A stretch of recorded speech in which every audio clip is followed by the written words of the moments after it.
Boa noite, sejam bem-vindos a mais um encontro nosso, né? É muito bom tê-los aqui. Quero apresentar o Dr. Paulo, para quem não conhece, ele é nosso gerente médico, e ele vai apresentar para vocês o palestrante de hoje. Uma boa aula a todos vocês. Eu sou Paulo, sou gerente do EGOL. Prazer em receber vocês aqui nessa conferência, primeira do segundo semestre, né? Nosso tema de hoje é análise laboratorial do líquor, o LCR, o líquido cefalorraquidiano. E eu estou convidando agora o Dr. Lucas Wilson, por favor. Ele é neurologista, lá do HC, e está vindo aqui a contribuir com a gente nesse tema, que é uma rotina para ele, trabalha bastante com esse perfil de exames em pacientes e vai contribuir bastante nessa segunda etapa da conferência. Bem-vindo, Lucas. Obrigado, Fábio. Olá, pessoal, boa noite. Meu nome é Lucas, eu sou neurologista geral, fellow em transtornos do movimento, que são aquelas doenças da neurologia relacionadas ao Parkinson e tremores. Hoje, muito honrado com o convite do Dr. Paulo, da equipe do INGOL para participar da conferência, muito obrigado. Eu sou médico clínico, não tenho formação em medicina laboratorial, sei que aqui tem uma equipe composta por biomédicos, então o objetivo da aula não é passar detalhes técnicos sobre análise laboratorial. Se vocês quiserem contribuir durante a aula, até no final, falando sobre os aspectos técnicos, fiquem à vontade, vai ser de crescimento para todo mundo. A ideia é trazer os aspectos gerais do líquor na realidade do neurologista, para vocês tentarem entender qual é a visão do médico, da importância desse exame, de quando ele tem que ser feito, por que alguns casos são emergenciais e outros nem tanto. No final vou falar um pouco de algumas aplicações clínicas, mas a ideia é ter um debate aqui. Me falaram que poderia ser uma aula de 2h30, né? Tá bom. Mas vai ser rápido, perfeito? Então, existem vários nomes para falar sobre esse líquido corporal.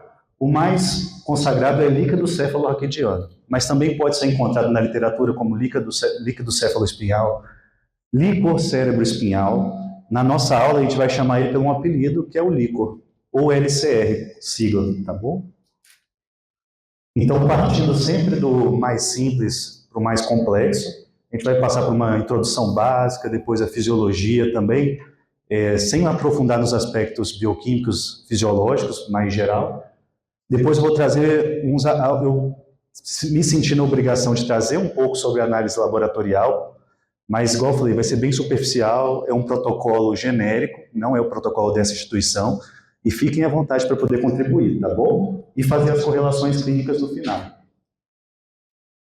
Então, eu acho que para a gente partir do princípio, a gente tem que entender de onde vem essa ideia da importância do líquido cefalorraquidiano. Então, desde a Grécia, lá de Hipócrates, os seres humanos tentavam explicar os processos de adoecimento do corpo. Então, a partir dos estudos que eles faziam naquela época, eles perceberam, de maneira macroscópica, que existia o sangue, por exemplo, existiam as vísceras, existia a bile, existia um líquido que ficava dentro da calota craniana, e eles não entendiam as funções desses líquidos. Então, em vista do conhecimento científico que eles tinham na época, foi cunhada aí a primeira teoria sobre de como funcionaria o nosso corpo humano. Começou com Hipócrates, depois continuou com o aprendiz dele, Galeno. Então ele dividia o corpo basicamente em 4 sistemas, que tinham relação com os conhecimentos dos elementos. Então o sistema relacionado ao fogo, ao ar, à água e à terra, e que existiam líquidos corporais que se correlacionavam com esses sistemas. Então, o sangue, a bile amarela, a bile negra e o fleuma. Inclusive, criaram-se teorias até de uma personalidade mais colérica, uma personalidade mais fleumática, e isso é usado até hoje, né? Mais como, vamos dizer assim, como uma questão de fé das pessoas que estudam isso, porque hoje já foi se provado que não tem muita correlação científica. Então, isso foi lá no começo, Eles acreditavam que talvez a energia vital do corpo chegasse ao cérebro pelo líquor, por esse líquido que chegava até lá. Nós chegamos na Idade Média, teve uma pausa aí dos estudos anatomopatológicos, né, de dissecções, e essa teoria se manteve basicamente até o século XII. Quando nós voltamos a estudar a anatomia humana, agora com uma visão não mais elementar, de elementos, mas uma visão mais matemática, uma visão mais, uma visão mais geométrica. Então, Descartes, que foi um estudioso de várias áreas, ele acreditava, por exemplo, que o nervo óptico levava as informações da visão para uma glândula chamada pineal, e a partir disso, a pineal, como uma bomba, bombeava um líquido, que era o líquor, e isso fazia nós termos nossos movimentos, por exemplo, nossa ação. Depois, a posteriori, essa teoria caiu. Com o advento da hemodinâmica, então a gente começou a estudar os fluidos na física, começou a entender que existiam fluxos, velocidades, que isso se comportava de uma maneira em diferentes espaços, voltou-se a olhar para a anatomia lá do cérebro, do ventrículo, né? Por que existem esses espaços? Então acreditava-se que o cérebro funcionava como uma grande bomba, o ventrículo bombeava esse líquido pelos neurônios, que na verdade eram mangueiras, como se fossem vasos sanguíneos, né? Então o líquor antigamente era o que dava a energia vital do pensamento, depois vem como assim um aspecto mais secundário só de um caminho para gerar um movimento, e agora um sistema hemodinâmico, né, que os nervos seriam os vasos sanguíneos. Opa. Então essa é um desenho, uma ilustração, né, que representava isso, o cérebro como uma grande bomba que bombearia esse líquido através dos vasos, dos canos, que seriam os neurônios. Então, continuamos o desenvolvimento dos estudos e voltamos o olhar agora para a embriologia. Então, durante o processo embriológico, o embrião, a ectoderme dele, ela se especifica numa placa chamada placa neural ou neuroectoderme. Ela se invagina e forma um tubo, chamado tubo neural. Esse tubo ele vai se dilatando e vai formar todas as estruturas que nós conhecemos do sistema nervoso central. Então, a parte anterior do tubo vai gerar o encéfalo, a parte mediana aqui do tubo vai gerar o mesencéfalo, e a parte mais terminal vai gerar o tronco encefálico e a medula. Só que tem um espaço aqui dentro, e esse espaço nós chamamos de vesículas primordiais. Ao longo do desenvolvimento, as vesículas se permanecem lá.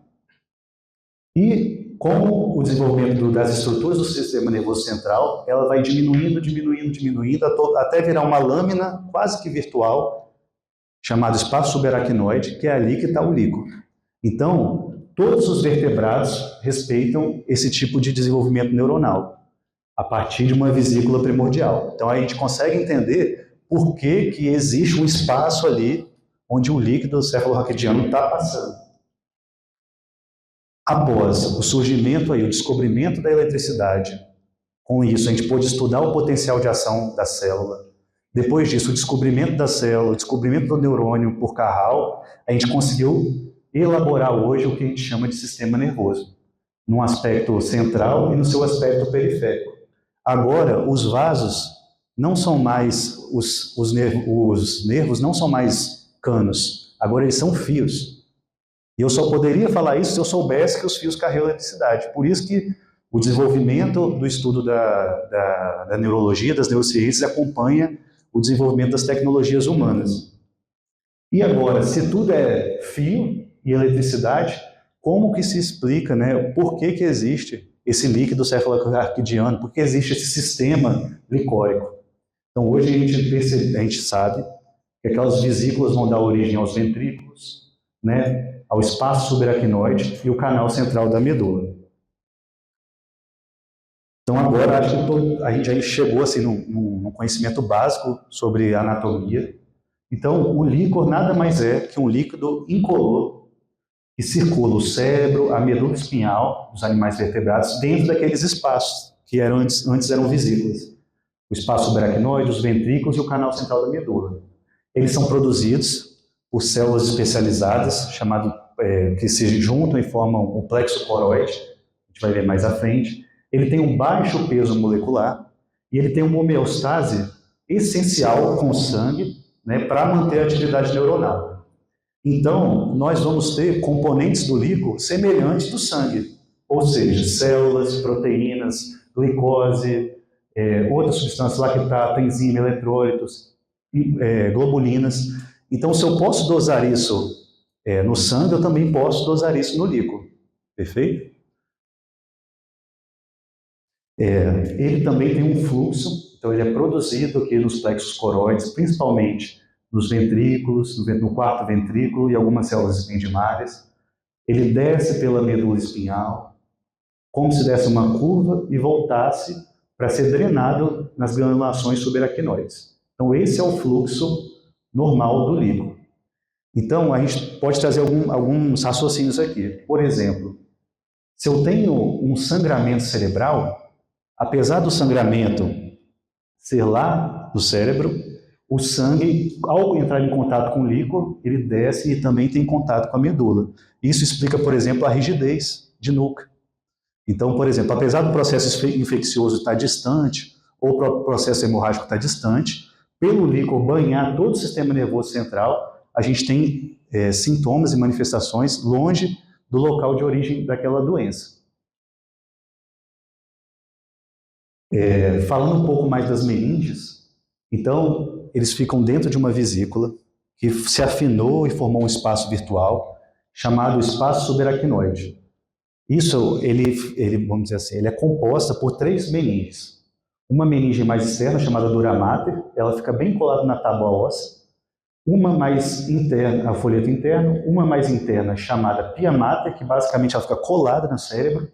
E a aracnoide, que tem ela se chama aracnoide por causa dessas trabeculações que lembram teias de aranha.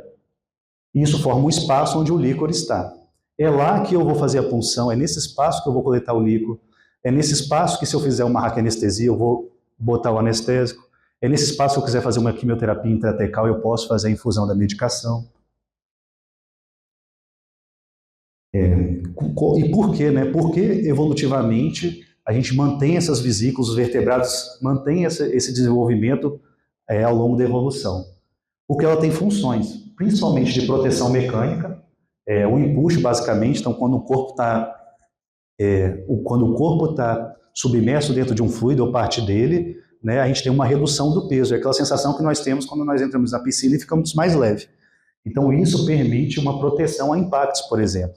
Então, se eu faço um movimento de chacoalhar da cabeça, o que permite que meu cérebro não bata na calota craniana é esse líquido, esse amortecedor. Então, tem uma função mecânica e uma função também de regulação homeostática. Então, troca de substâncias entre o sangue e o cérebro, né, remoção de resíduos. Além disso, funções imunológicas. Então, as globulinas, né, os anticorpos, eles chegam aos seus alvos a partir do líquor. E também, hoje a gente tem um conhecimento mais avançado sobre um sistema chamado sistema linfático. Também está relacionado à remoção de substâncias do cérebro, do sistema nervoso central, e ele funciona basicamente durante o sono. Então, durante o sono, aquele fluxo que nós vimos, ele se altera, e é como se o líquor passasse a ser, vamos dizer assim, mais trocado, mais drenado. Isso permite a limpeza do cérebro durante o período noturno. E isso acontece principalmente durante o sono, que é quando a gente está naquele estado próximo do coma, né, porque o sono nada mais é que isso, o aprofundamento da consciência, que se a gente não conseguir reverter, seria um coma.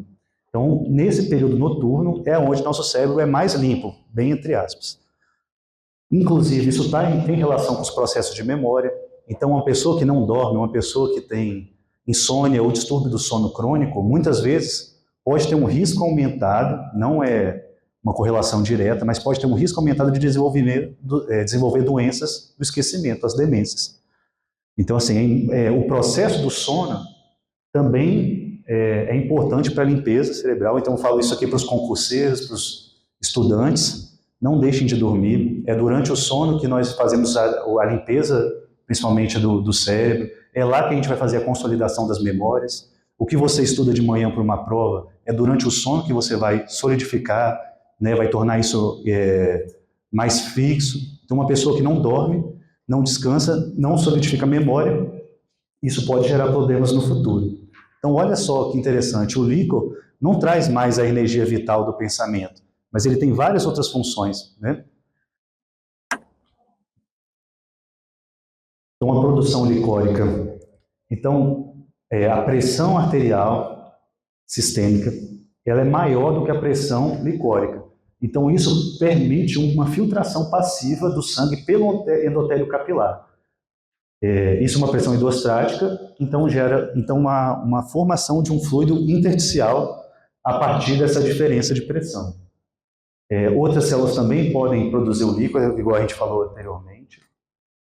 E as granulações aracnoides é quem faz a absorção majoritária do líquido. Ficam lá perto do seio sagital que nós vimos anteriormente. Essa é um momento muito importante da aula. A gente vai falar um pouquinho sobre a barreira hematoencefálica. Então, é essa barreira que divide virtualmente o sangue, o conteúdo do sangue, que está dentro do vaso sanguíneo, do conteúdo do espaço licórico, do líquido. Então, se vocês perceberem, esse aqui é o lumen do vaso sanguíneo, né?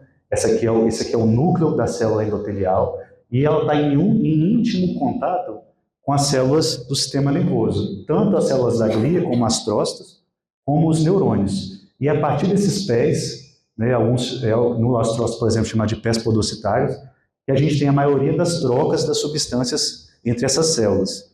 Isso vai ocorrer de diversas maneiras que vocês já estudaram em outros sistemas. De maneiras passivas, ativas, por meio de canais iônicos ou canais com sinalização proteica, como o AMP cíclico, a aquaporina também. E isso que permite o conteúdo do sangue não se misturar com o conteúdo do líquido. Mas existe uma passagem. Algumas células podem passar via transcélulas, outras, por exemplo, as hemácias por diapedese, outras substâncias ou medicamentos podem ter mecanismos intracelulares. Então, para eu ter uma medicação, por exemplo, que vai tratar uma doença do sistema nervoso central, do princípio ela tem que conseguir atravessar a barreira hematoencefálica. Então, nem todo antibiótico consegue tratar uma meningite, por exemplo. Então, alguns específicos a gente consegue, tem essa capacidade de atravessar a barreira. Alguns, como o meropenem, a gente tem que usar dose dobrada para conseguir atingir um nível sérico para atravessar a barreira hematoencefálica. Então, já temos um ponto importante. Medicações que agem no sistema nervoso central têm que atravessar a barreira. Outra questão importante, e se eu tiver a quebra da barreira, né, a quebra da barreira hematoencefálica? Então, o conteúdo do sangue começa a passar para o líquor. Uma forma mais simples seria, eu acho que um trauma. Então, se a pessoa tem um trauma, bate a cabeça, um TCE, se tiver uma ruptura de um vaso sanguíneo ou uma meninge, o sangue passa para o líquor e o líquor fica mais próximo, tanto em aspecto hemático, quanto na bioquímica mais próximo do sangue. Outra condição também, inflamação. Então, processos inflamatórios, sepse, por exemplo, alteram a permeabilidade da barreira, aumenta essa passagem de células e também modifica o líquor. Outro aspecto importante, medicações também podem alterar a barreira hematoencefálica. Exemplo, eu tenho um paciente com suspeita de meningite, eu não consegui coletar o líquor dele a tempo, por qualquer motivo que seja, operacional, não tinha o material, o paciente não colaborou, e eu comecei o antibiótico. O antibiótico, quando ele altera a barreira hematoencefálica para poder chegar no sistema nervoso, ele também leva com ele outros componentes do sangue. Então, por isso que é tão importante a coleta precoce do líquor antes de começar a antibiótico terapia. A gente tem uma janela aí, mais ou menos de 2 a 4 horas. Exemplo, comecei o antibiótico, eu tenho até umas 4 horas para coletar esse líquor. Depois disso, o resultado dele já não tem muito, vamos dizer assim, não é tão fidedigno. Então, é a primeira coisa que o neurologista se preocupa quando ele suspeita de meningite, coletar o líquor, porque eu preciso começar o antibiótico, mas se eu fizer esse processo de maneira inversa, eu posso perder o valor do líquor. Tá bom? Todo mundo entendeu essa parte? É muito importante, acho que é ela que vai nortear nosso raciocínio a partir de agora. Mesma coisa, se eu tiver um tumor na meninge, isso quebra a barreira hematocefálica também, e também pode trazer um aspecto mais semelhante ao sangue do líquido. Perfeito.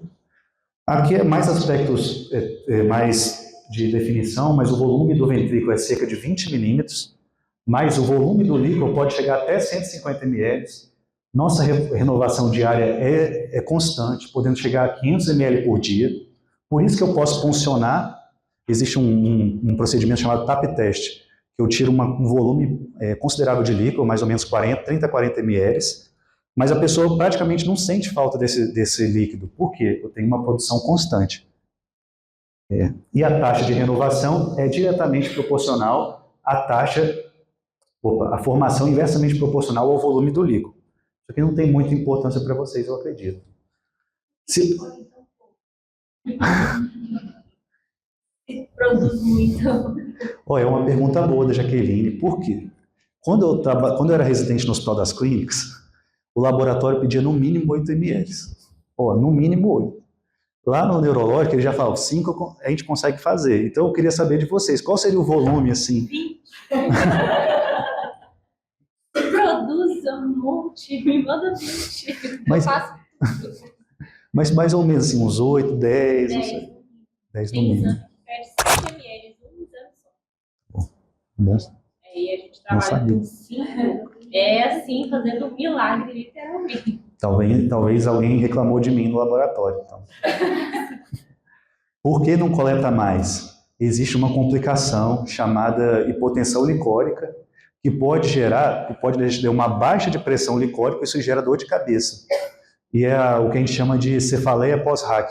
Então, uma pessoa que faz uma raquianestesia, às vezes pode ter um vazamento de líquor e a pessoa tem uma dor de cabeça que é muito ruim, e às vezes ela demora a passar, até 3 dias. Então, por isso que a gente coleta o mínimo possível. Como que a gente previne essa complicação? A gente pede para o paciente ficar deitado no leito, pelo menos 30 minutos, para dar o tempo dessa renovação, vamos dizer assim, ou então para ter um equilíbrio pressórico entre as regiões ali. Mas assim, por isso que a gente não coleta tanto, mas agora eu vou coletar 10. Tá? Aí já aprendi. Mas quando eu tenho uma pressão normal do líquor, então, voltando, fiz a punção lombar, está pingando o líquor, eu coloco um manômetro, faço uma avaliação da pressão, e esse é o valor normal, 7 a 18 centímetros de água. Quando tem abaixo menor ou igual a 6, hipotensão licórica, e maior ou igual a 20, aumento da pressão intracraniana, acima de 25, a gente considera uma hipertensão intracraniana considerável. Então, qualquer doença, processo de adoecimento que acometa tanto a alteração na produção, quanto a alteração na drenagem, quanto a alteração da composição do líquor, pode gerar manifestações sintomáticas. Essa parte de cima, eu não vou adentrar hoje, porque seria uma outra aula. Por exemplo, se eu tenho uma produção excessiva de líquido, eu tenho uma baixa drenagem, esse líquido se acumula e eu tenho o que a gente chama de hidrocefalia, por exemplo, quando eu falo do encéfalo. Isso é da área mais da neurocirurgia. Aqui tem cirurgias que a gente pode fazer uma derivação, que é tirar esse líquor e jogar lá na cavidade peritoneal. Existem as derivações abertas, mas é uma área mais cirúrgica. Então eu vou ficar mais na composição, das alterações da composição. O que altera a composição do líquor? Principalmente, como a gente falou anteriormente, infecções, hemorragias, traumas, semores e doenças inflamatórias autoimunes. Então, a análise laboratorial, que é a parte de vocês, que a gente depende muito de um laboratório assim confiável, principalmente o neurologista, a demanda que ele tem sobre o líquor é muito importante, entendeu? É uma questão não só de vida ou morte, mas de sequelas permanentes. Então, a análise laboratorial é que permite a obtenção das informações complementares que a gente vai juntar com a história clínica e poder fazer o tratamento. Muitas vezes, porque demora um pouquinho a análise, a gente começa até o tratamento empírico, teste terapêutico. Mas depois que saem as culturas, saem as pesquisas, os painéis, a gente pode alinhar o tratamento. Então, chegando agora na parte da análise laboratorial, bem superficial. Se vocês quiserem interromper, fiquem à vontade.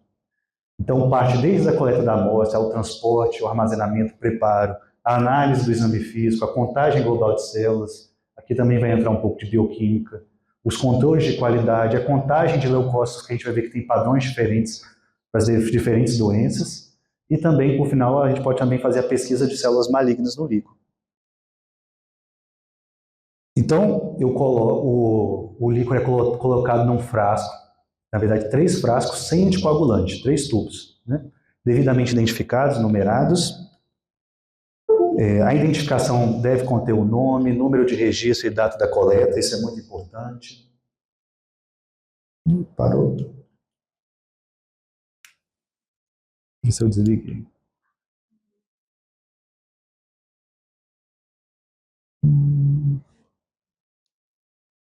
Vou ter que passar. Se quiser eu vou passando lá, tem problema não? Obrigado. Pode passar. Aí somos 3 tubos, né? A amostra do primeiro tubo vai ser usada para as análises bioquímicas e sorológicas, a do segundo para os exames microbiológicos, e o terceiro vai ser destinado à contagem de células. Isso é um protocolo padrão, não sei se é diferente aqui, tá bom? Então, como que eu coleto esse líquido? Até conversei com a Jaqueline ali, eu soube que tem medo de punção lombar. Gente, eu vou tirar esse medo agora da punção lombar, tá bom? Pode passar para mim. Pode voltar. Esse aqui é o raquinomanômetro. Então, a gente coloca no mesmo nível, vai fazer uma torre de líquor e a gente vai ver a pressão. Próximo, por favor. Pode parar por aí? Pode. Então, onde eu vou coletar o líquor? O nosso ponto de referência é a crista ilíaca, que são basicamente nossa bacia, vamos dizer assim. A gente vai traçar uma linha imaginária e vai coletar no processo, no espaço interespinhoso logo acima. Então, nós temos vários processos espinhosos vertebrais. Entre eles, nós temos um espaço. Então, a gente vai entrar no espaço logo acima. Para poder aumentar esse espaço, a gente pode pedir para a pessoa tanto fletir o tronco, né, sobre as pernas, a gente pode deitar ela, pedir para ela fletir o joelho sobre a barriga, fletir a nuca também, para tentar abrir esse espaço. Isso é feito com uma agulha de punção, do adulto é de 22 gramas, mas tem diferentes tamanhos, para obesos e os pediátricos também. E por que tecnicamente é uma punção segura? Pode passar a próxima. Então, durante o desenvolvimento embrionário, a medula, ao crescer, ela para lá em L2. Porém, o osso, a coluna vertebral, continua crescendo. Então, a gente não tem medula até o sacro, a gente só tem medula até L2. Aqui fica como se fosse um espaço em dedo de luva. É um espaço dural que a gente chama, do cone medular, e aqui permite de eu fazer uma punção sem ter risco de lesar a medula. Então, se eu fizer a punção no processo espinhoso acima da linha imaginária que a gente traçou, não tem como dar problema. Não existe uma variação anatômica, a pessoa teria outros sintomas, exemplo, paraplegia, teria um problema do desenvolvimento, a gente ia saber que estava errada a medula. Mas uma pessoa saudável, quando eu faço a punção, eu não tenho mais medula. Então, não tem como eu ter uma lesão, por exemplo, para gerar uma paraplegia, né, que é o maior medo, porém tem raízes. Então, os nervos estão correndo aqui. Por isso que às vezes dá um choquinho, a pessoa reclama que, sentiu um choque. Não, é o sinal que está no lugar certo. Mas não tem chance de risco, não tem um risco de lesão inadvertida da medula. Antigamente, existia uma punção chamada punção occipital. As pessoas faziam aqui entre o crânio e a C1, C2. Essa punção foi proscrita por causa do risco de lesão, da lesão da coluna cervical, que é gravíssima. Então, é uma área segura, gente. Podemos indicar esse exame. É um exame invasivo. É um exame assim que pode causar dor. A gente tem que orientar o paciente sobre isso. Às vezes nem vale a pena fazer o bolsão anestésico, porque gera mais dor em fazer anestesia, mas só para tentar desmitificar, assim, é um procedimento muito seguro. Mais seguro do que uma punção venosa central, por exemplo, com certeza. Infecções.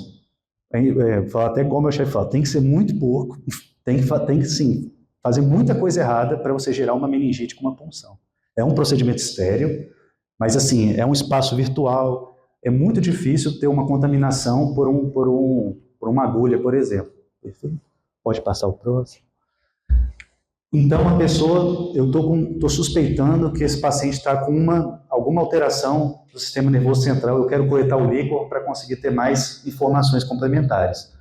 Eu só não posso coletar imediatamente, eu posso coletar ele sem tomografia. A única condição que impede, contraindica a punção licórica, sem tomografia, seria se ele tivesse algum déficit focal. Exemplo, teve uma crise convulsiva, teve uma paralisia facial, teve uma alteração de movimento no braço, uma alteração de sensibilidade, eu tenho que esperar a tomografia para fazer a punção, tá bom? Se a pessoa tiver crises convulsivas, também tenho que esperar o exame. Papiledema, que a gente faz o fundo de olho e consegue ver hipertensão intracraniana. Alteração da consciência e os imunocomprometidos. Entra muito aqui a questão dos pacientes oncológicos em uso de quimioterapia e de tratamentos oncológicos em geral. Porque eles eles dão menos sintomas neurológicos, por causa da imunodepressão, do que outros pacientes que não têm imunossupressão. Por que a gente espera isso, Luca? Porque todos esses sinais, exceto o último, podem ser sinal de hipertensão intracraniana. Então lembra, gente, é um espaço fechado, é uma mangueira. Se a pressão está muito alta lá, eu faço um furo, pode sair muito líquido e isso gera uma herniação, por exemplo. O conteúdo que está lá no encéfalo, aqui no crânio, pode descer um pouquinho para a medula, para o canal medular, isso gera uma parada respiratória grave, a pessoa entra em coma, né? Então, assim, eu não posso puncionar alguém com hipertensão intracraniana, exceto se o tratamento da hipertensão intracraniana for coletar o líquido, tá certo? Não tenho nenhuma alteração dessa. Tenho paciente com suspeita de meningite lá no CAIS, não tem tomografia, eu posso coletar o líquido, eu estou respaldado pela literatura, tá bom? Pacientes, isso aqui que é o primordial, pacientes sem indicações não devem ser submetidos à tomografia computadorizada antes do líquido, pois não traz benefício clínico e atrasa a terapia. Então, os estudos já mostraram que eu esperar a tomografia para puncionar piora o desfecho do paciente. Eu tenho que começar o tratamento o mais rápido possível. Se a punção for atrasar o tratamento, a gente esquece a punção e começa o tratamento, porque é o melhor desfecho para o paciente, tá bom?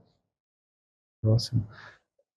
Por ser um procedimento invasivo, profundo, a gente tem que ficar atento à anticoagulação. Então, se o paciente fizer uso de alguns anticoagulantes específicos e antiagregantes, a gente tem que esperar uma janela até fazer a punção, ou então fazer a reversão desse anticoagulante. Por exemplo, a aspirina, que é mais usada de antiagregante plaquetário, não tem contraindicação. Se a pessoa está usando AS, eu posso funcionar. Agora, o clopidogrel, eu tenho que, tecnicamente, esperar pelo menos 7 dias. Por segurança, no mínimo 6 horas. Ai, meu Deus, vou esperar 6 horas para funcionar. Vai começar o tratamento. Ah, mas o antibiótico vai alterar o componente do líquido. Não importa, o importante é tratar o paciente, ele melhorar, ele não ter déficit neurológico, sequelas. Depois a gente descobre o que é, o bicho que é. Outros anticoagulantes novos, a varfarina, que é muito usada também, que é o Marevan. Se tiver o NR abaixo de 1.4, RNI, né? Menor que 1.4, eu posso funcionar. Se tiver acima de 1.4, eu posso fazer a reversão também, com antagonista da vitamina K. Os novos anticoagulantes, rivaroxabana, apixabana, geralmente pede-se pelo menos 24 horas, mas no mínimo 6. A dabigatana mais tempo, 48 horas, e alguns têm já reversores específicos. Daracizumab, saiu agora o reversor da rivaroxabana, não disponível no Brasil também.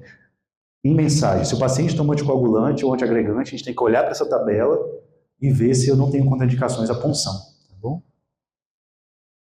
Então eu punciono para atingir esse espaço subaracnoide, as trabeculações subaracnoideias, e aqui na microscopia eletrônica a gente vê como que existe um espaço realmente, um espaço virtual que é contido por líquido. Se eu faço a punção, eu estou tirando, mas se eu quiser fazer uma raquianestesia, é nesse local virtual que eu vou colocar o anestésico. Próximo, por favor. Esse é um outro tipo de punção, chamado punção transfontanela. A gente faz ela em recém-nascidos, porque nós não temos o fechamento das fontanelas cranianas e existe um espaço tecnicamente seguro que eu posso fazer a punção direto do ventrículo. Tum. É mais seguro do que fazer a punção lombar no recém-nascido. Por isso que a gente faz via transfontanela. Parece um filme de terror, né? Mas...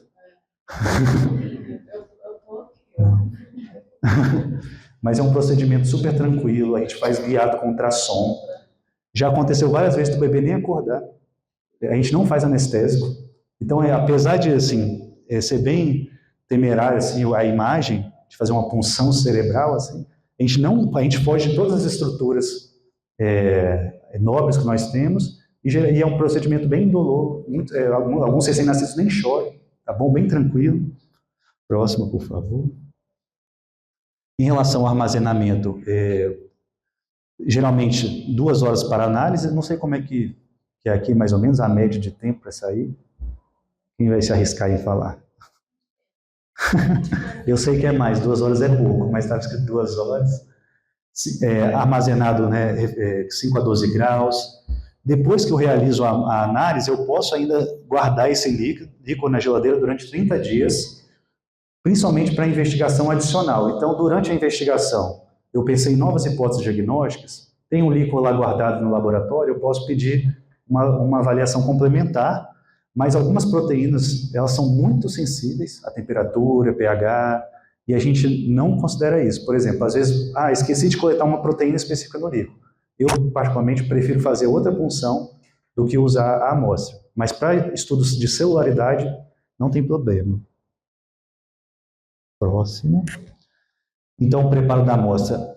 A análise visual da amostra, sempre fresca e centrifugada. Quando eu vou contar os leucócitos e as hemácias na citometria, fresca, não centrifugada e devidamente homogeneizada. Próximo, por favor. Então, a observação visual do aspecto do líquor é a etapa inicial da análise, né? Ela fornece informações importantes. Então, o líquor fisiológico ele é chamado do aspecto água de rocha. Foi uma tradução, mas seria uma água mineral, uma água bem cristalina, limpa. Quando eu tenho um líquor mais xantocrômico, pode ser sangramento, pode ser infecções. Algumas infecções bacterianas podem gerar líquor purulento. Algumas doenças neoplásicas podem também gerar líquor purulento. E também hemático. Próximo. Então, a gente tem que analisar antes e depois do processo de centrifugação, e esse é o líquor, seria o aspecto do líquor fisiológico. Perfeito? Água de rocha, bem cristalina. Também, isso aqui é os valores de referência geral. Então, o líquor do recém-nascido, a gente até aceita ser xantocrômico um pouco, mas no adulto a gente espera que seja incolor, límpido. A citometria do líquor normal do recém-nascido até 30 células, do líquor do adulto até 5 células, geralmente sempre de mononucleares. A glicose do líquor, ela, no adulto, a gente faz um cálculo mais ou menos de 2/3 da glicemia sérica no momento, então não jejum. Então, se eu tenho uma glicemia de 120, então 2/3 seria 80. Se eu tenho um líquor, uma glicose menor que 80, talvez eu pense que essa glicose pode estar consumida. Se eu tenho um paciente diabético, uma hiperglicemia, eu vou aumentar esse valor de referência. Pode falar, se quiser, fique à vontade. Em alguns lugares eles fazem a glicemia capilar, outros eles já fazem a coleta do sangue junto quando pega a amostra do líquor já para fazer as análises pareadas. E a proteína, por miligramas por decilitro, no RN a gente aceita até 150, e no líquido adulto de 20 a 40, mas esse valor de referência varia conforme o laboratório também. Então, quando eu vou fazer a análise dos leucócitos, isso traz muita informação, porque algumas doenças são mais de macrófagos, monócitos, outras mais de linfócitos, eosinófilos. Então, da mesma forma, o hemograma, né, lá, ele vai trazer informações, talvez, de etiologia de doença infecciosa, aqui ele também, a análise dos leucócitos também pode trazer essa informação. Próximo, por favor. Claro que isso não vai ser usado isoladamente. Só porque o paciente tem aumento de linfócito, ele está com linfoma do sistema nervoso central? Não, eu tenho que analisar a história. Será que ele não está com uma infecção viral? Será que ele não está com uma infecção fúngica? A história dele é mais arrastada, uma história de emagrecimento, uma história mais subaguda, ou ele é uma história aguda, piorou há 3 dias, entrou em coma. Então, junto com essa análise complementar, e a semiologia e a história clínica, a gente vai poder traçar hipóteses sindrômicas e diagnósticas. Então, sempre vai ser levado em consideração para o diagnóstico do tratamento as outras informações da história. Então, por exemplo, a partir da citologia, o exame do líquido cefalorraquidiano, eu posso tentar diferenciar, por exemplo, infecções bacterianas, virais, protozoários e fungos. Se pode ser uma doença hemorrágica iatrogênica que o médico causou, a ação, na verdade, a atuação lá do profissional gerou essa alteração do líquido. Por exemplo, uma cirurgia. Se eu faço uma cirurgia, uma neurocirurgia, uma retirada do tumor, eu posso ter um líquor hemático pelo próprio procedimento cirúrgico. Também as causas traumáticas neurodegenerativas, diferenciar causas idiopáticas, causas tóxicas, metabólicas, e também, não tem problema não, e também tentar diferenciar neoplasias primárias e metastáticas. Então é interessante porque todo neoplasia do sistema nervoso, quando eu faço uma biópsia desse paciente, eu tenho um risco inerente de gerar uma lesão neurológica. Eu estou tirando um fragmento dali do cérebro, ou da medula, ou da meninge. Então, quanto mais exames não invasivos ou menos invasivos eu tiver antes de fazer a biópsia, melhor. O líquor é uma excelente opção. Então, talvez, se eu tiver célula neoplásica que eu possa analisar lá na lâmina, na imunohistoquímica, eu já mato o diagnóstico no líquor, eu não preciso fazer a biópsia desse paciente. Menos uma cirurgia para ele, menos uma complicação, risco de complicação, já posso fazer o tratamento. Também consigo diferenciar, será que esse tumor é uma metástase? É um tumor primário? Isso muda muito o prognóstico. Tem tumores primários do sistema nervoso central que a expectativa de vida é muito baixa. Então, antes de eu submeter o paciente a um procedimento de biópsia, eu posso fazer a análise do líquido. Posso, não, eu devo fazer. Inclusive, hoje as ressonâncias funcionais, a ressonância com espectroscopia também vem com essa visão, tentar diferenciar os componentes celulares ali, sem ter que fazer a análise do fragmento propriamente dito. Próxima. Então, essa é a tabelinha vamos dizer assim, resumo das diferentes meningites, das meningites mais comuns no nosso dia a dia. Claro que vão ter pormenorizações, mas em comparação, né, na linha, nós temos aqui os tipos de alteração, e o líquor normal, e aqui os aspectos que serão analisados. Então, o líquor normal a gente já viu, é límpido. Geralmente o bacteriano é mais turvo, o da tuberculose é ligeiramente turvo, o viral é mais límpido. Então, quando eu estou com um paciente com suspeita de meningite, eu coleto o líquor e o líquor vem límpido, opa, não é meningite, não. Talvez não seja bacteriana, mas pode ser viral, por exemplo. A fúngica também tende a ser mais límpida. A cor incolor, bacteriana pode ser xantocrômica ou leitosa, lembrando pus. A tuberculose incolor ou xantocrômica, viral e fúngica incolor. A glicose também, Lucas, mas você sempre olha essa tabela assim? Não, a gente grava no início, mas depois é bem intuitivo. Então, se eu tenho uma bactéria ali, essa bactéria ela não produz energia glicose sozinha, ela consome. Então, se eu tenho uma meningite bacteriana, ela está consumindo a glicose do líquido, eu vou ter uma glicose diminuída. A tuberculose, por ser um fungo, um metabolismo mais lento, a glicose vai estar menos diminuída. O vírus, que é um organismo mais simples, vai ter, às vezes, a glicose até normal, e a fúngica também, pelo metabolismo mais lento, normal. Mesma coisa no componente celular. A bactéria, né, ela tem proliferação mais rápida, né, a gente vai analisar aquela proteína e ver que vai estar bem aumentada. Então, um grande marcador de meningite bacteriana são proteínas muito elevadas, acima de 1000. A tuberculose 200, a viral menos, fúngica menos. A celularidade, que é isso que eu comentei, bacteriana vai ter mais neutrófilos, geralmente acima de 500. Tuberculose, mais linfócitos, geralmente menos que 500, viral menos que 500. E as culturas vão depender da etiologia. As bacterianas, elas saem mais rápido, em média aí 48 horas, mas sinceramente 48 horas está bem rápido, 48 horas está bem rápido. A tuberculose demora mais, as fúngicas mais, e a viral pode vir negativa, a gente vai lançar mão de outros métodos mais modernos, análises moleculares, os painéis moleculares, PCR, né, eletroforese de proteína. Mas vocês viram que tem vários, por exemplo, a viral e fúngica é bem parecida, né? Os elementos, os aspectos que nós analisamos. Então, por isso que a gente vai ter que ter uma história clínica em cima disso. Doença viral rápida, doença aguda. Doença fúngica, tuberculose, lenta, outros sinais, emagrecimento, febre baixa, sudorese noturna, tá bom? Qual é o exame que você você utiliza, lógico, não vai ter um, mas assim, aquele que mais chama atenção para diferenciar cada uma delas. Proteína? Proteína, principalmente. Eu acho que seria proteína, célula e glicose. Os três, principalmente.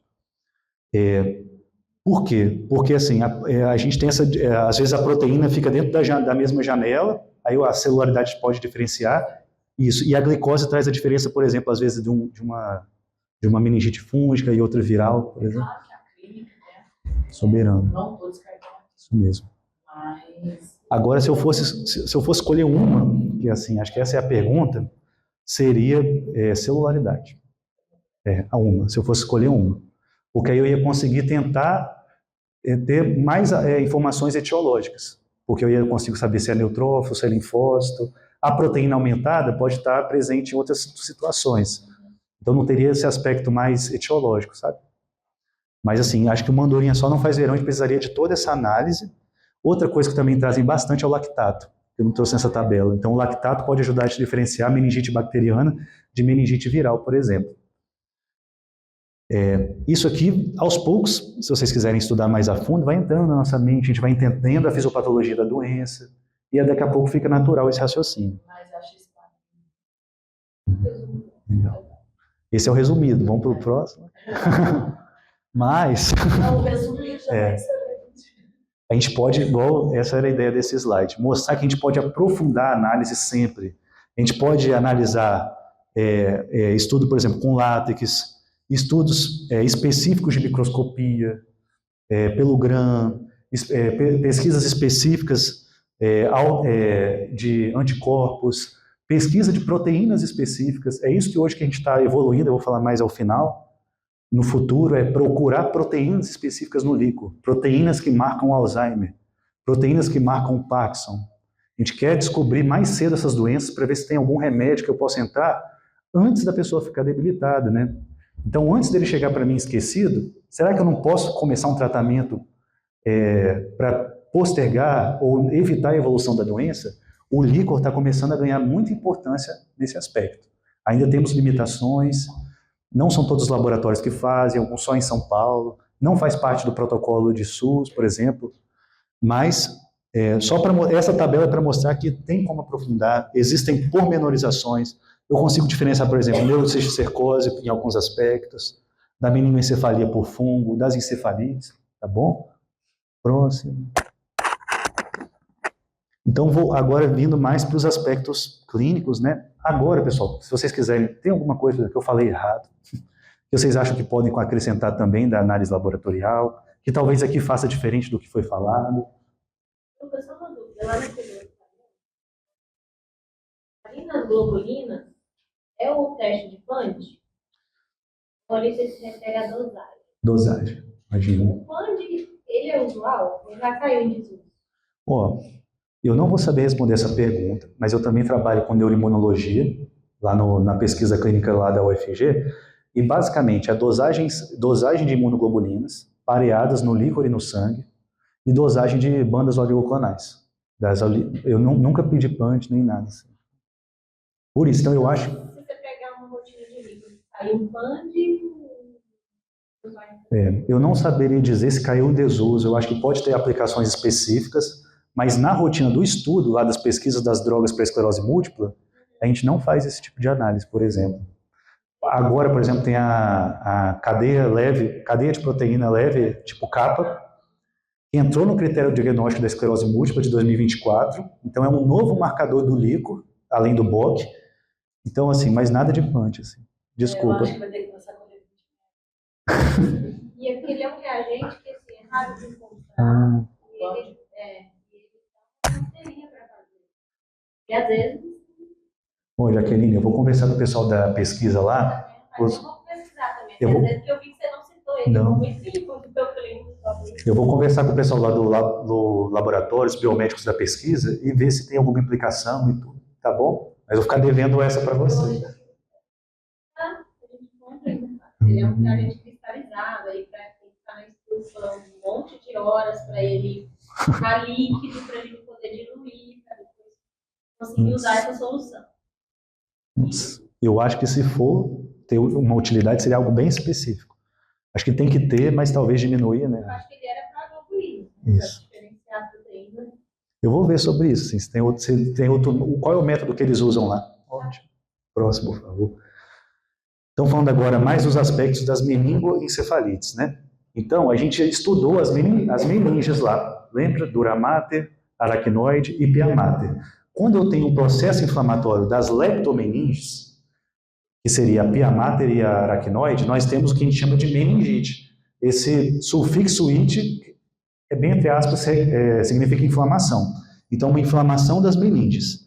E nós temos também as encefalites também. Qual é a diferença da meningite para a encefalite? Meninge vem de meninge, encefalite vem de encéfalo. Então, é um processo inflamatório aí do parênquima encefálico. Como que eu posso diferenciar, como que eu posso suspeitar lá no consultório? A encefalite, por ser do encéfalo, ela dá muito mais confusão mental, a pessoa entra em coma mais rápido. Então, a história da meningite é uma pessoa com dor de cabeça, febre, rigidez de nuca. E a história da encefalite é uma pessoa com rigidez de nuca, febre e confusão mental. Então, a encefalite, quando eu penso numa encefalite, tem que ter alteração do sensório, tem que ter alteração do nível de consciência. No mínimo, confuso. Tá bom? Então, eu não posso falar de uma meningoencefalite se a pessoa estiver conversando comigo, orientada, bem, provavelmente é uma meningite. Mas essas doenças caminham juntas, lembram? Ali é um espaço bem curtinho, é um espaço virtual. Então, nada impede de uma meningite virar uma meningoencefalite. Então, a meningoencefalite seria esses dois componentes, a meningite e a encefalite junto. Também tem a romboencefalite, que seria só a inflamação do tronco encefálico, por exemplo. O próximo. Ótimo. O que pode gerar inflamação nas meninges, então? Processos infecciosos, que a gente viu mais anteriormente, e os não infecciosos também, doenças autoimunes, neoplásicos, hemorrágicos e até reações a fármacos também. Próximo, por favor. O local a gente já comentou, são as leptomeninges, pia mater, aracnoide e o espaço subaracnoide. Lembrar que o espaço subaracnoide ele envolve não só o cérebro, mas a medula também, os nervos cranianos e o quiasma óptico. Então, eu posso ter outras alterações específicas dessas regiões, mesmo que a infecção não seja lá. E quando eu tenho, e esse processo inflamatório é restrito às meninges, então por isso que geralmente não tem outros sintomas, outros comemorativos. Essa inflamação pode gerar problemas secundários, que é a hipertensão intracraniana. Então, o edema daquelas estruturas pela inflamação, dentro de uma caixa craniana fechada, com diminuição da drenagem do líquor devido ao edema, ou aumento da viscosidade do líquor, isso pode gerar acúmulo do líquor e gera hidrocefalia e hipertensão intracraniana. Perfeito? Por que o líquor, é uma pergunta que os internos fazem muito para a gente, por que as meninges, né, elas são tão acometidas por infecções, a ponto de a gente ter uma área de estudo só delas? É porque esse espaço virtual, apesar de ter celularidade, apesar de ter elementos semelhantes ao sangue, é muito menor. Assim. É pouca célula de defesa. O sistema imune não chega rápido em grande quantidade, as células de defesa não chegam em grande quantidade no líquor. Então, isso permite que as doenças infecciosas se proliferem lá mais rapidamente. Os anticorpos têm concentrações mínimas e são poucos que conseguem atravessar a barreira. Não é todo anticorpo que consegue atravessar a barreira hematocefálica, não é todo anticorpo que é produzido dentro do sistema nervoso central, então eu tenho que esperar o linfócito lá do linfonodo, ter a formação do plasmócito, ter a formação do linfócito que vai estar lá na corrente sanguínea, passar a barreira hematoencefálica para conseguir agir lá no agente específico. Então isso leva um tempo, às vezes a gente não tem esse tempo todo e gera já consequências irreversíveis para o paciente. Além disso, existe uma migração neutrofílica facilitada, as membranas, quando a gente tem um processo inflamatório, há uma ligação do neutrófilo à membrana endotelial, isso aumenta a permeabilidade da barreira, leva a diapedese. Além disso, a própria ativação imune leva a degranulação, liberação de citocinas, aumenta também a alteração da barreira hematocefálica, e é isso que a gente comentou. A quebra da barreira leva à passagem de outros elementos, inclusive a albumina, isso pode gerar edema, logo hipertensão intracraniana, e pode levar a exudato inflamatório intenso. Por isso que, além do antibiótico, a gente usa muito corticoides, dexametasona. Então, a gente tenta tratar a infecção e controlar esse processo inflamatório, porque o próprio processo inflamatório de defesa do processo imune do sistema imune inato e humoral pode gerar consequências irreversíveis. Então, isso é muito importante, não para vocês, mas para os médicos neurologistas. Eu não posso começar um antibiótico sem um corticoide. O próprio antibiótico pode gerar o óbito desse paciente. Então, a gente tem que, assim, os dois vão junto. Próximo, por favor. Na maioria dos casos, gente, tudo é a maioria dos casos. Na medicina, nem sempre, nem nunca. Quais são os sintomas mais frequentes da meningite? A gente lembra muito da rigidez de nuca, mas nem todas dão rigidez de nuca. Mas se fosse o mais frequente, seria a dor de cabeça intensa. Chega até em 84% dos casos. Febre em 74% em média, febre superior a 38%. Então, vamos ter ali um quarto, basicamente, dos pacientes não vão apresentar febre alta. Então, assim, tem meningite sem febre alta. Pode ter alteração do nível de consciência, sim, na meningite, não só nas encefalites, mas a gente sempre tenta... O que começou primeiro? Começou com a febre, a rigidez, depois veio a confusão, ou não, veio tudo junto. A gente tenta diferenciar isso na história. Afasia, que é a alteração da fala. Hemiomonoparesia, que é a perda de força em metade de um corpo, ou de um braço ou de uma perna. Coma, menos frequente. Paralisia de nervo craniano. Então, vocês verem que isso aqui eu não espero muito nas meningites.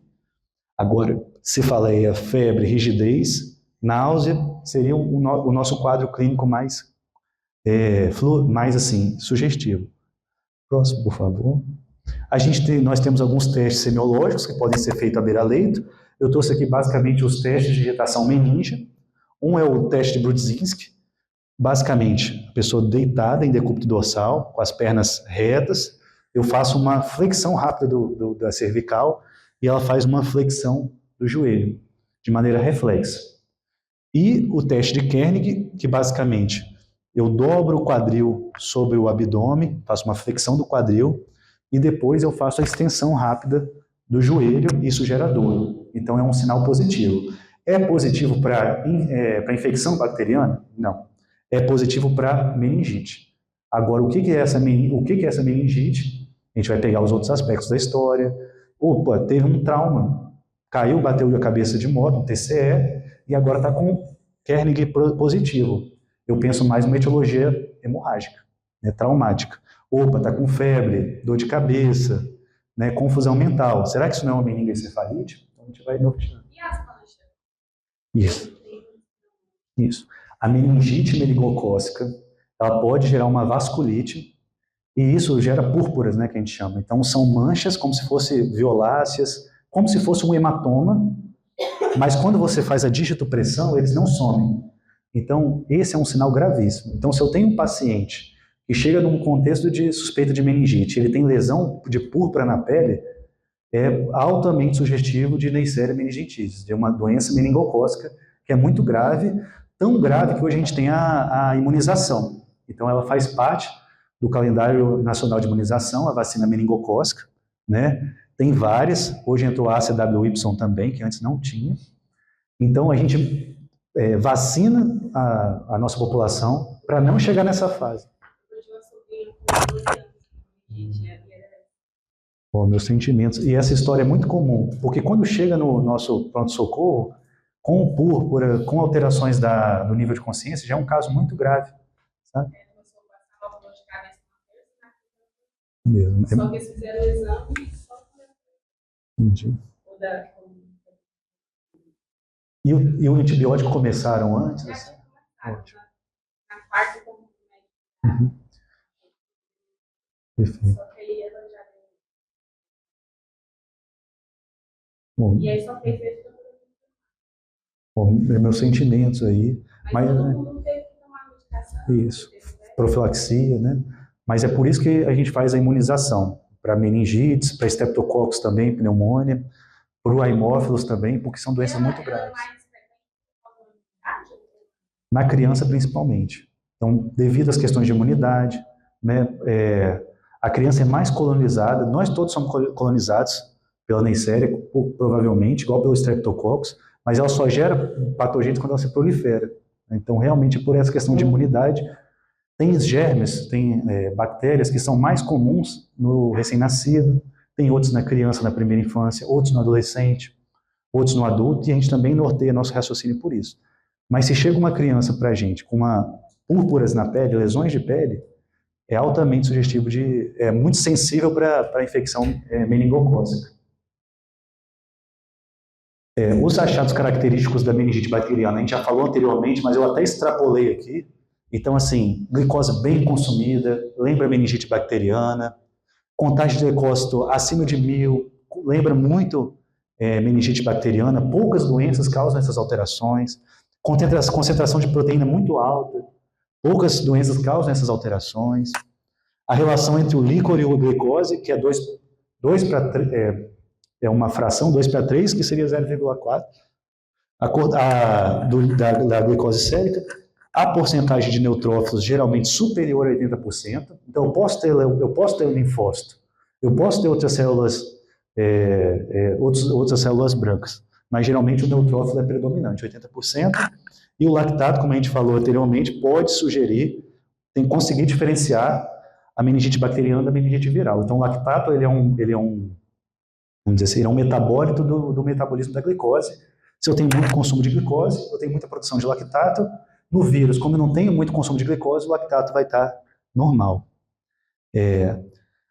O líquor, pode acontecer de eu ter uma pessoa com meningite bacteriana com líquor não bacteriano? Pode. Eu quis trazer esse quadrinho porque, por exemplo, pessoas com apresentação precoce.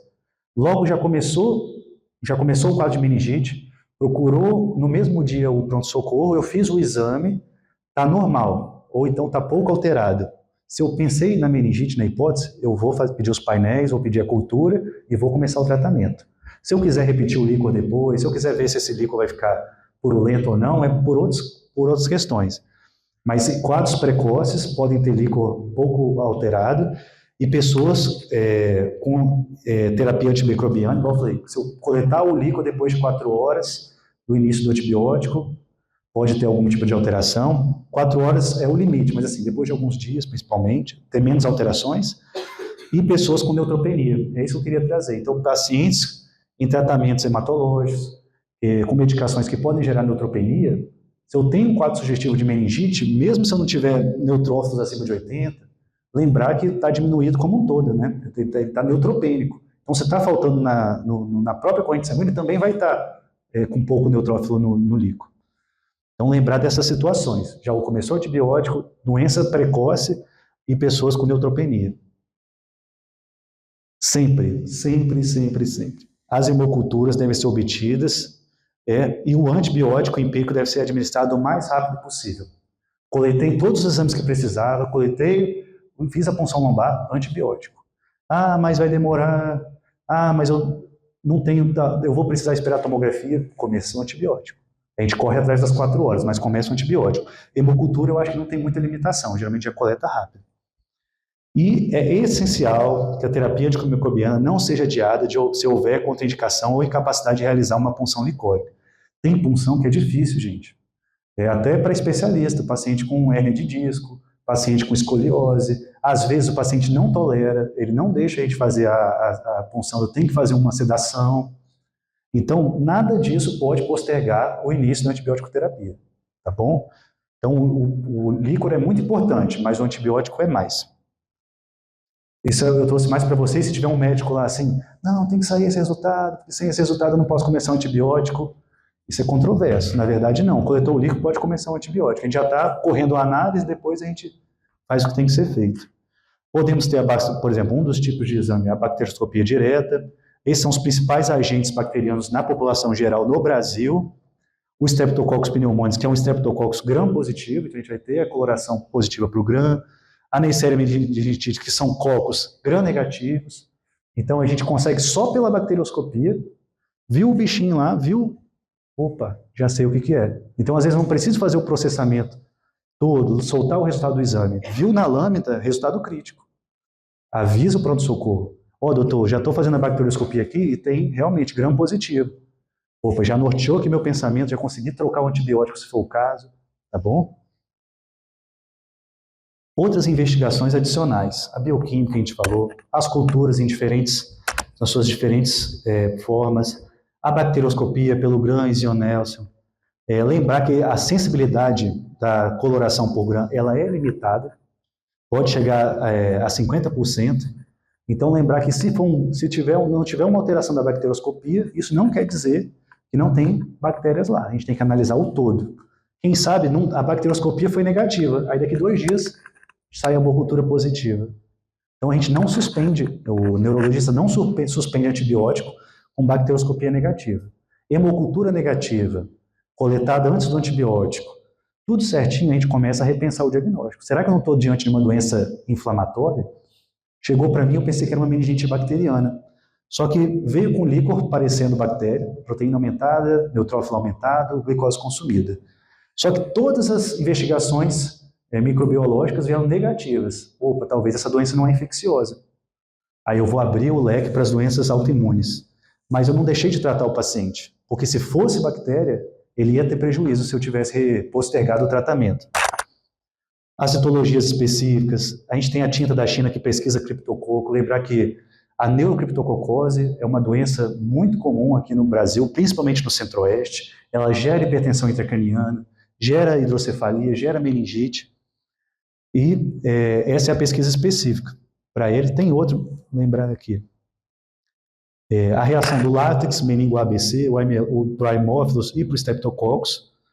E se eu tiver suspeita de neurocriptococose, o exame direto for negativo, realizamos o teste do látex também.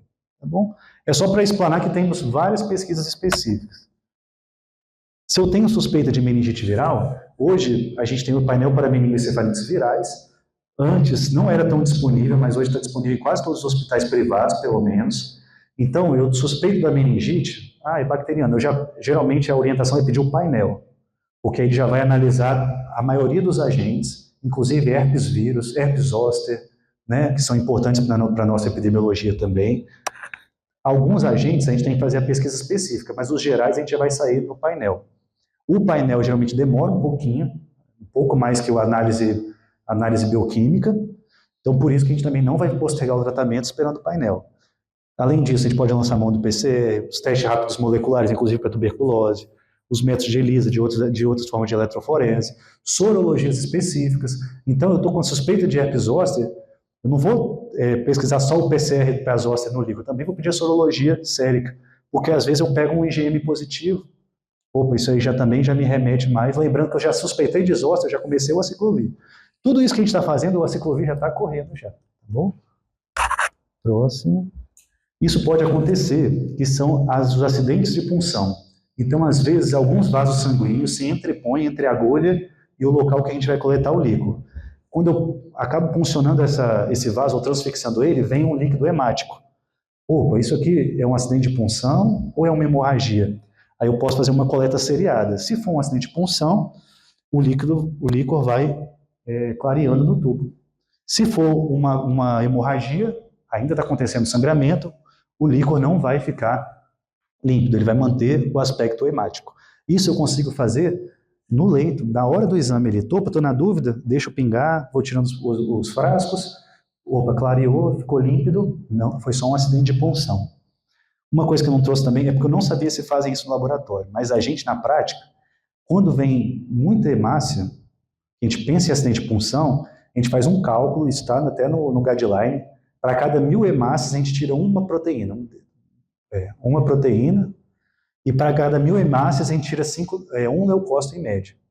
Assim, para pessoas que têm hemorragia, estou na suspeita de uma infecção bacteriana, uma pessoa com neoplasia intracraniana. Não sei se funciona assim com vocês. A gente não faz esse cálculo, mas a gente sempre depois da dosagem de proteína, ele é sempre cobrado. Se sedimenta, né, a gente sabe ali que às vezes é só um acidente de punção. Ótimo. E aí, quando sempre ele mantém, às vezes fica um pouquinho xantocrônico ainda, aí é mais sugestivo de hemorragia. Mas aí a proteína é dosada nele sempre cuidado. Agora, a correção do leucócito a gente não faz. Mas é uma coisa a pensar. Porque, por exemplo, se o sangue, eu tenho uma hemorragia, o sangue está indo para o líquido, aí eu vou dose e o neutrófilo está aumentado. Será que esse neutrófilo é um processo... Por exemplo, é por isso que a gente tem que fazer esses cálculos às vezes. Ou tem uma proteína muito aumentada. Será que a proteína não está aumentada pelos componentes do sangue, da hemorragia? Essas perguntas que a gente se faz. Próxima. Também a pesquisa de células neoplásicas, igual a gente falou, tanto para diferenciar meningite carcinoma-matosa, que seria metástases ali para meninge, detecção de metástases, tratamento intratecal. Então hoje a gente tem um catéter de Ommaya, o reservatório de Ommaya, que a gente pode lançar ali o quimioterápico naquele catéter, ele vai ser infundido para o líquor e fazer o tratamento in loco aí do tumor. E aqui é o processo depois da quimioterapia intratecal, as células neoplásicas já em processo aí de apoptose, importante das neoplasias. Da mesma forma que a gente falou lá no início das tecnologias, né, sobre a evolução da medicina. Da mesma forma que no século XIX, no século XX, meados do século XX para cá, a gente tem um grande avanço da imunistoquímica, da análise molecular, da análise genética. Esse avanço também aconteceu no líquor. Então a gente consegue pegar essas células, fazer as análises semelhantes às análises da célula da biópsia. Ou, por exemplo, o resumo eu posso usar a mesma análise imunistoquímica para os diferentes fluidos corporais. Próximo, ótimo, já estou acabando. Então, esse também eu achei importante trazer, que são as análises das bandas oligoclonais, né, no líquor e no soro. Então, eu tenho diversas doenças autoimunes e inflamatórias. Por exemplo, o lúpus, ele pode dar uma doença do sistema nervoso central, bem parecida com a esclerose múltipla, bem parecida com a neuromielite óptica. Como que eu vou saber se essa inflamação é sistêmica ou se essa inflamação está acontecendo só no sistema nervoso central? É principalmente por esse exame. Então a gente vai comparar as bandas oligoclonais, né? Então o tipo 1 é a ausência de bandas oligoclonais. Então está normal. A pessoa não tem nenhum processo ali inflamatório acontecendo. O tipo 2, eu vejo as bandas oligoclonais no líquor, mas não no soro. Então, eu estou tendo essa produção dessa imunoglobulina somente no líquor. Então, eu consegui topografar essa doença. Isso é primordial. Como que o lúpus vai estar gerando uma doença autoimune do sistema nervoso central se no sangue não tem imunoglobulina idêntica? Então, esse BOC tipo 2 é o padrão clássico da esclerose múltipla. BOC tipo 2 positivo quer dizer que a doença imunomediada ou autoimune está compartimentada no sistema nervoso central. Isso não está acontecendo nos outros órgãos, nos outros sistemas. O tipo 3 tem bandas tanto no líquor quanto no soro, já é uma inflamação sistêmica.